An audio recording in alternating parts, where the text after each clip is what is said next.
അപ്പോൾ നമുക്കിനി റംസാനിന് പത്തിരി കുഴക്കാതെ വാട്ടാതെ അതുപോലെ തന്നെ പരത്തി ഒന്നും എടുക്കാതെ ഉണ്ടാക്കിയിട്ടെടുക്കാൻ വേണ്ടിയിട്ട് പറ്റിയ നല്ലൊരു ടിപ്സായിട്ടാണ് വന്നിട്ടുള്ളത്. അപ്പോൾ ഇത് നമുക്ക് ഒരേ ടൈമിൽ 10-20 പത്തിരിയോളം ഉണ്ടാക്കിയിട്ടെടുക്കാൻ വേണ്ടിയിട്ട് പറ്റും. കുറഞ്ഞ സമയം കൊണ്ട് സിമ്പിളായിട്ട് നമുക്കിത് ഉണ്ടാക്കിയിട്ടെടുക്കാൻ വേണ്ടിയിട്ട് പറ്റും. അത്ര ഈസിയാണ്, ഭയങ്കര സോഫ്റ്റ് ആയിട്ടുള്ളൊരു പത്തിരിയാണിത്. അപ്പോൾ വീഡിയോ എല്ലാവരും ഒന്ന് കണ്ടുനോക്കുക. ഇഷ്ടപ്പെടുവാണെങ്കിൽ നിങ്ങളുടെ എല്ലാ സപ്പോർട്ടും ഉണ്ടാവുക. ലൈക്ക് ചെയ്യാനും സബ്സ്ക്രൈബ് ചെയ്യാനൊന്നും മറക്കരുത്. അപ്പോൾ അതിന് വേണ്ടിയിട്ട് ഞാനൊരു പാനിലേക്ക് 3 ഗ്ലാസ് വെള്ളമാണ് ഒഴിച്ചെടുക്കുന്നത്. 1.5 ഗ്ലാസ് വെള്ളം, വീണ്ടും 1.5 ഗ്ലാസ് വെള്ളം വെച്ചിട്ട് ഒഴിച്ചെടുക്കുന്നുണ്ട്. ഇതേ ഗ്ലാസ്സിൽ 2 ഗ്ലാസ് അരിപ്പൊടിയാണ് നമ്മൾ എടുക്കുന്നത്. ഇനി വെള്ളം ഒന്ന് ചൂടാക്കിയിട്ടൊന്നുമില്ല കേട്ടോ, അതുപോലെ ഒഴിച്ചെടുത്തിട്ടേ ഉള്ളൂ. ഇതിലേക്ക് ആവശ്യത്തിനുള്ള ഉപ്പും അതുപോലെ തന്നെ 1 ടേബിൾ സ്പൂണ് വെളിച്ചെണ്ണ കൂടി ഒഴിച്ചെടുക്കുക. എന്നിട്ട് നമുക്കിതുപോലെ ഒന്ന് മിക്സ് ആക്കിയിട്ടെടുക്കുക. എന്നിട്ട് വേണം നമ്മൾ പൊടി ഇതിലേക്ക് ഇട്ടുകൊടുക്കാൻ വേണ്ടിയിട്ട്. 2 ഗ്ലാസ് പൊടി ഞാൻ ഇട്ടുകൊടുക്കുന്നുണ്ട്.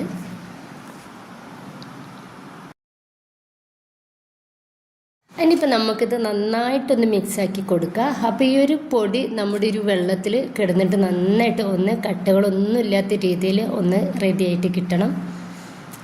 ഇങ്ങനെയൊക്കെ ചെയ്തതിൻ്റെ ശേഷം വേണം നമ്മൾ തീ കത്തിക്കാൻ വേണ്ടിയിട്ട്.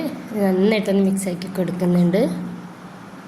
അതിനിപ്പോൾ നന്നായിട്ട് ഞാനൊന്ന് മിക്സാക്കി കൊടുത്തതിൻ്റെ ശേഷം ഈ ഒരു സമയത്ത് ഗ്യാസ് ഒന്ന് ഓണാക്കിയിട്ടുണ്ട്. ഏറ്റവും ലോ ഫ്ലെയിമിൽ ഇട്ടിട്ട് വേണം നമ്മൾ ഇതുപോലെ ഒന്ന് മിക്സ് ചെയ്ത് കൊടുക്കാൻ വേണ്ടിയിട്ട്.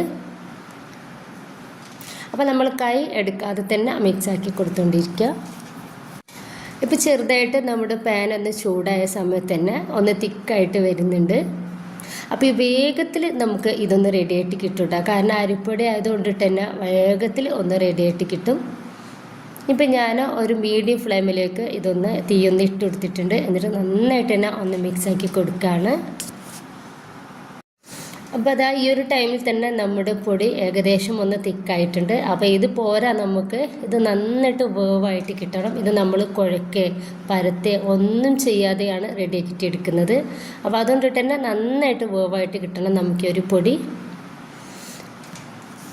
അപ്പോൾ ഇതാ നന്നായിട്ട് തന്നെ വേവായിട്ടുണ്ട്. അപ്പോൾ ഈ ഒരു രീതിയിൽ വേണം നമുക്കിത് കിട്ടാൻ വേണ്ടിയിട്ട്. അപ്പോൾ ഉൾഭാഗം ഒക്കെ നന്നായിട്ട് വേവായിട്ട് കിട്ടുന്ന രീതിയിൽ തന്നെ ഒന്ന് റെഡിയാക്കിയിട്ട് എടുക്കണം. ഇനിയിപ്പോൾ ഞാൻ ഇതൊന്ന് മൂടി വെക്കുകയാണ്. ഒന്ന് മൂടി വെച്ചിട്ട് നമുക്കൊരു 1/4 ഭാഗത്തോളം ഇതിൻ്റെ ചൂടൊന്ന് ആറിക്കിട്ടണം. എന്നിട്ട് വേണം നമ്മൾ ഇതൊന്ന് റെഡിയാക്കിയിട്ട് എടുക്കാൻ വേണ്ടിയിട്ട്. അപ്പോൾ ഇത് കറക്റ്റായിട്ട് എല്ലായിടത്തും വേവായിട്ട് നമുക്കിത് കിട്ടിയിട്ടുണ്ട്. ഇനിയിപ്പോൾ ഇതൊന്ന് മൂടി വെക്കുന്നുണ്ട്. ഇപ്പോൾ നമ്മുടെ ഈ ഒരു പൊടി ഏകദേശം ഒന്ന് ചൂടാറിയിട്ടുണ്ട്. അപ്പോൾ നന്നായിട്ട് ചൂടാറാൻ വേണ്ടിയിട്ട് നമ്മൾ വെയിറ്റ് ചെയ്യേണ്ട. ഒരു 1/4 ഭാഗത്തോളം ചൂടാറിക്കഴിഞ്ഞാൽ ഇതൊന്ന് ബോൾസുകളാക്കിയിട്ടെടുക്കുക. ഇത് കാണുമ്പോൾ തന്നെ നിങ്ങൾക്ക് മനസ്സിലാവുന്നുണ്ടാവും നന്നായിട്ട് വേവായിട്ട് നല്ല സോഫ്റ്റ് ആയിട്ട് തന്നെ നമ്മുടെ ഒരു മാവ് ഇരിക്കുന്നുണ്ട്. ഇനി മീഡിയം സൈസിലുള്ള ബോൾസുകളാക്കിയിട്ട് എടുത്തിട്ടുണ്ട്. വളരെ ചെറുതല്ല എന്നാൽ വളരെ വലുതുമല്ല കേട്ടോ. ഒരു മീഡിയം സൈസിലാണ് ഇതുപോലെ റെഡിയാക്കിയിട്ട് എടുത്തിട്ടുള്ളത്. ഇനി ഞാൻ കുറച്ച് ഇതുപോലെ പ്ലാസ്റ്റിക് കവറുകൾ എടുത്തിട്ടുണ്ട്.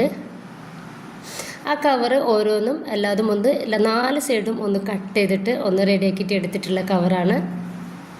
അപ്പോൾ നിങ്ങൾക്ക് എത്ര കവർ വേണമെങ്കിലും ഇതുപോലെ ഒന്ന് കട്ടാക്കിയിട്ട് എടുക്കുക. അപ്പം ഞാൻ ഒരു 5 കവറാണ് ഇതുപോലെ ഒന്ന് കട്ട് ചെയ്തിട്ട് എടുത്തിട്ടുള്ളത്. ഇനിയിപ്പോൾ ഒരു കവർ എടുക്കുക. എന്നിട്ട് അതിൽ കുറച്ച് വെളിച്ചെണ്ണ ഓയിൽ എന്തെങ്കിലും ഇതുപോലെ ഒന്ന് തേച്ചെടുക്കുക. എന്നിട്ട് അതിൻ്റെ ശേഷം ഞാനൊരു ബോൾസ് എടുത്തിട്ടുണ്ട്. എന്നിട്ട് കയ്യിൽ വെച്ചിട്ട് ഇതുപോലെ ഒന്ന് പ്രസ്സാക്കി കൊടുക്കുക. ഒരു ചെറുതായിട്ടൊന്ന് പ്രസ്സാക്കി കൊടുത്താൽ മതി. എന്നിട്ട് നമുക്ക് ഈ ഒരു കവറിലേക്ക് ആ ഒരു ബോൾസ് നടുവിലായിട്ട് വെച്ച് കൊടുക്കുക. 4 സൈഡും നമുക്ക് ഈക്വലായിട്ട് തന്നെ സ്പേസ് ഉണ്ടാവണം. വീണ്ടും ഞാൻ വേറൊരു കവർ എടുത്തിട്ടുണ്ട്. എണ്ണ ഒന്ന് തേച്ചെടുത്തതിൻ്റെ ശേഷം ഞാൻ ഈ ഒരു കവറിൻ്റെ മുകളിലായിട്ട് വെക്കുന്നുണ്ട്. അതുപോലെ തന്നെ എന്നിട്ട് ഇതിൻ്റെ മുകളിലും നമുക്ക് കുറച്ച് വെളിച്ചെണ്ണ ഓയിൽ എന്തെങ്കിലും ഒന്ന് തേച്ചെടുക്കണം. ഇതുപോലെ എണ്ണ ഒന്ന് തേച്ചെടുത്തതിൻ്റെ ശേഷം ഇതിൻ്റെ മുകളിലായിട്ട് നമുക്ക് വേറെ ഇതുപോലെ ഒന്ന് വെച്ചെടുക്കാം. എന്നിട്ട് അതിൻ്റെ മുകളിലായിട്ട് വീണ്ടും ഒരു കവർ വെച്ചെടുക്കുക. എന്നിട്ട് ഇതുപോലെ വെളിച്ചെണ്ണ ഓയിൽ എന്തെങ്കിലും തേച്ചെടുക്കുക. വീണ്ടും നമ്മുടെ മാവ് ഇതിൻ്റെ മുകളിലായിട്ട് ഇതുപോലെ വെച്ചെടുക്കുക. ബാക്കിയൊക്കെ ഇതുപോലെ ചെയ്തെടുക്കാവുന്നതാണ്. ഇനി നിങ്ങളുടെ കയ്യിൽ എത്ര കവറുണ്ട് അതിനനുസരിച്ച് ഇതുപോലെ കവർ വെച്ചിട്ട് ചെയ്യാവുന്നതാണ്. ഇനിയിപ്പോൾ ഞാനിതാ ഇതുപോലെ ഒരു പ്ലേറ്റ് എടുത്തിട്ടുണ്ട്. അത് ഇതുപോലെ ഒന്ന് അമർത്തി കൊടുക്കുകയാണ്. നന്നായിട്ടൊന്ന് പ്രസ്സാക്കി കൊടുക്കുക. ഭയങ്കര സോഫ്റ്റ് ആയിട്ടാണ് നമ്മുടെ ഒരു മാവ് ഇരിക്കുന്നത്. അതുകൊണ്ടിട്ട് തന്നെ നമുക്ക് 2-3 പ്രാവശ്യം ഇതുപോലെ ഒന്ന് പ്രസ്സാക്കി കൊടുത്താൽ തന്നെ റെഡി ആയിട്ട് കിട്ടും. അപ്പോൾ എല്ലാ പത്തിരിയും ഈക്വലായിട്ട് തന്നെ റെഡി ആയിട്ടുണ്ട്. അപ്പം നമുക്ക് ഒരു 15ഓ 10ഓ ഇനി വേണമെങ്കിൽ 20 പത്തിരിയൊക്കെ നമുക്കിതുപോലെ റെഡിയാക്കിയിട്ട് എടുക്കാവുന്നതാണ്. ഒറ്റ ട്രിപ്പിന് തന്നെ നമുക്കിതുപോലെ പത്തിരി പരത്തിയിട്ട് എടുക്കാൻ വേണ്ടിയിട്ട് പറ്റും കേട്ടോ. ഓരോന്നായിട്ട് റെഡിയാക്കി നമ്മുടെ ടൈം ഒരിക്കലും നമുക്ക് വേസ്റ്റ് ആക്കേണ്ട ആവശ്യമേ വരുന്നില്ല. ഇനിയിപ്പോൾ ഈ ഒരു കവർ എടുത്ത് മാറ്റാം. അപ്പോൾ പത്തിരി ഞാൻ എടുത്തിട്ട് ഇനി പൊടിയിലൊന്ന് ഡിപ്പ് ചെയ്തിട്ട് ഒന്ന് തട്ടിയിട്ട് നമുക്ക് പ്ലേറ്റിലേക്ക് മാറ്റി കൊടുക്കുക. അത് കാണുമ്പോൾ തന്നെ നിങ്ങൾക്ക് അറിയുന്നുണ്ടാവും ഭയങ്കര സോഫ്റ്റ് ആയിട്ടാണ് നമ്മുടെ ഒരു പത്തിരി ഇരിക്കുന്നത്. ഇനിയിപ്പോൾ പൊടിയിലേക്ക് ഇട്ട് കൊടുത്തിട്ടുണ്ട്. ഇതുപോലെ ഒന്ന് റെഡിയാക്കി എടുത്തതിൻ്റെ ശേഷം നമുക്ക് പ്ലേറ്റിലേക്ക് മാറ്റി കൊടുക്കാം. ബാക്കി എല്ലാതും ഞാൻ ഇതുപോലെ ഒന്ന് ചെയ്തെടുക്കുന്നുണ്ട്.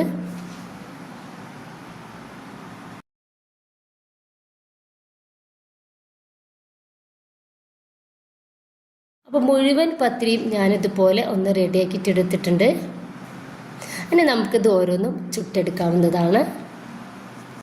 നന്നായിട്ട് ചൂടായിട്ടുള്ള പാനിലേക്ക് ഞാൻ പത്തിരി ഒന്ന് ഇട്ടെടുക്കുന്നുണ്ട്. നമ്മുടെ ഈ ഒരു തീ നല്ല ഹൈ ഫ്ലെയിമിലേക്ക് മാറ്റണം കേട്ടോ. എന്നെങ്കിൽ മാത്രമാണ് നമുക്ക് പത്തിരി വേഗത്തിലൊന്ന് റെഡിയാക്കിയിട്ട് എടുക്കാൻ വേണ്ടിയിട്ട് പറ്റുള്ളൂ. പത്തിരി മറിച്ചിട്ട് കൊടുക്കൽ എപ്പോഴാണെന്ന് വെച്ചാൽ നമ്മുടെ ഒരു പത്തിരിൻ്റെ മേലിൽ നന്നായിട്ട് ആവി വരുന്ന സമയത്ത് നമുക്കിതുപോലെ മറിച്ചിട്ട് കൊടുക്കാം. അപ്പോൾ ഇതൊന്ന് നന്നായിട്ട് പൊള്ളിച്ച് നമുക്ക് കിട്ടിയിട്ടുണ്ട്. ബാക്കി കൂടി ഇതുപോലെ ചെയ്തെടുക്കാം. അപ്പോൾ ഇത്രയേ ഉള്ളൂ, നല്ല സോഫ്റ്റ് ആയിട്ടുള്ള നമ്മുടെ പത്തിരി റെഡി ആയിട്ടുണ്ട്. നമുക്ക് ഒരുപാട് ടൈമൊന്നും വേണ്ട, വളരെ ഒരു 10 മിനിറ്റിനുള്ളിൽ തന്നെ നമുക്ക് ഈ ഒരു പത്തിരി റെഡിയാക്കിയിട്ട് എടുക്കാൻ വേണ്ടിയിട്ട് പറ്റും. അപ്പോൾ എല്ലാവരും ഇതുപോലെ ഒന്ന് ട്രൈ ചെയ്ത് നോക്കാം. നിങ്ങളുടെ അഭിപ്രായങ്ങൾ കമൻ്റായിട്ട് അറിയിക്കുക. ഇഷ്ടമായിട്ടുണ്ടെങ്കിൽ നിങ്ങളുടെ എല്ലാ സപ്പോർട്ടും ഉണ്ടാവുക. ഇൻഷാ അല്ലാഹ്. Okay, by.